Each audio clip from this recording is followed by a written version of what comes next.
Thank you, Colonel. Salamat po, sir.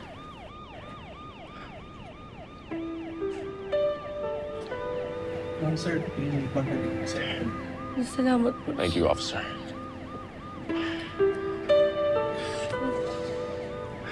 Let's get you to the hospital. Ay, salamat, okay ka. Grabe yung pag-alala na namin sa inyo. Ito okay kayo ni Sir Matthew. Salamat. Salamat po. Okay naman kayo, no? Kung dapat may pasalamatan dito, si Sir Matthew yun. Kasi kung di dahil sa kanya, baka kwento na lang talaga ako. Ang daming nangyari. Sobrang dami nangyari. I knew you'd save the day, Kuya. Drew, you didn't tell Mom and Dad about this, did you? No. No. Mabuti na lang na okay pa kayo. Nung nakita ko yung post nila, I was so worried about you guys. I wish I could have done something sooner para mahanap kayo. Pero I'm glad my brother was here to help. Hindi, Drew. Okay. Okay lang yun kasi alam ko naman na ginawa mo din yung lahat para makatulong sa amin. Alam niyo, kulang kabayaran. Lahat na nangyari sa kanya. Dahil sa sobrang kasama ang ginawa niya sa aming mag-ama. Kahit gustuhin ko mang makulong siya habang buhay. Ang importante, wala na yung taong pumatay sa tatay ko. Wala na siya. Let's go. Come on.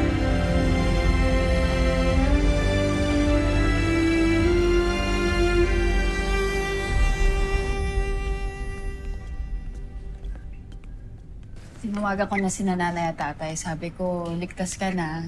Tsaka hinihintay na lang natin yung resulta ng check-up. Salamat din, Maluwa. Salamat. Ma'am, excuse me ho.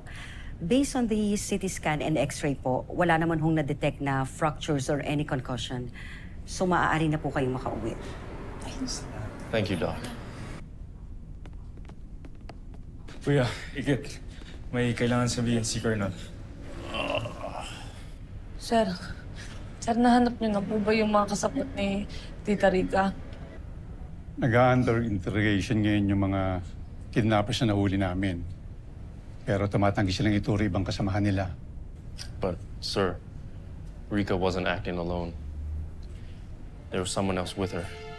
Opo, yung babaeng nakamaskara po, yun po yung nang-torture sa amin ni Sir Matthew. Tsaka sir, base po sa mga napansin ko po nung gabing yun, takot po sa kanya yung mga lalaking dumukot po sa amin. Sir, pakiramdam ko, hindi lang po siya kasabwat. Feeling ko po, siya po yung pinaka-pinuno nung mga taong dumukot po sa amin. Pinapahanap ko na rin yung babaeng tinutukoy mo. Pero sa ngayon, wala pa tayong lead tungkol sa pagkatao ng babae na to at sa location niya. Sir, nakikiusap po ako sa inyo, sir. Gawin niyo po ng paraan yun, sir. Gusto ko po maparusahan yung tao na yun. Paano na lang, sir, kapag binalikan niya kami, paano na lang po yung kaligtasan namin? Huwag ka mag-alala, Miss Karinga. Hindi kami titigil hanggang hindi namin nahuhuli yung babaeng tinutukoy mo. Salamat po. Sige na kami.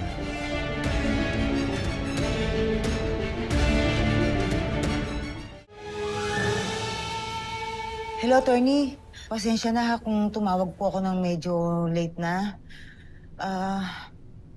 Kagagaling ko lang po sa conference Kababalik ko lang sa hotel.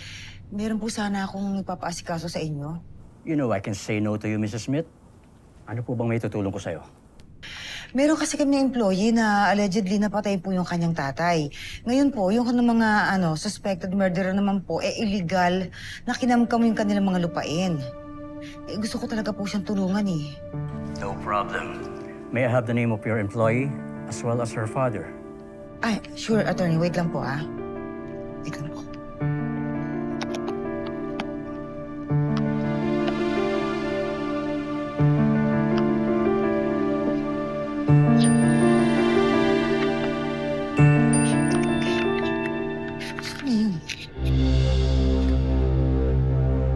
to yun? Pakilagay na lang yung orange na folder dito sa ano. Huwag, ha? Let's go. Akala ko mga traffic. Sorry, ma'am. Opo.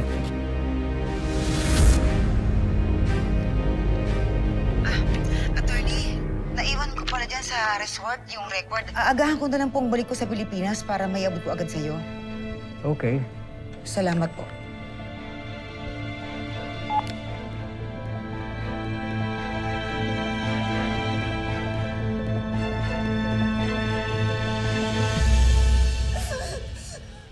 Mom! Mom, this is all Ikit's fault. Kasalanan niya to. Gusto niyang gumanti. Kaya niya to ginawa sa'yo. Please wake up. Mom, please wake up. Angela, Wake up. Angela, hindi ka sasagutin ng bangkay. Stop playing dead, Mom! Mom! Angela, playing stop it. dead.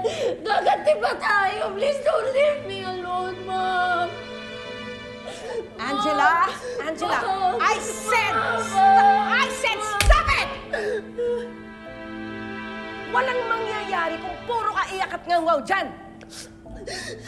And stop acting like a spoiled brat. I'm not a spoiled brat. Then prove it! Patunayan mo sa akin na kaya mo tumayo sa sarili mo pa na wala yung mami mo. Kung gusto mo talagang makaganti kay Marikil, you better toughen up. Mag-ready ka na sa gerang papasukin natin.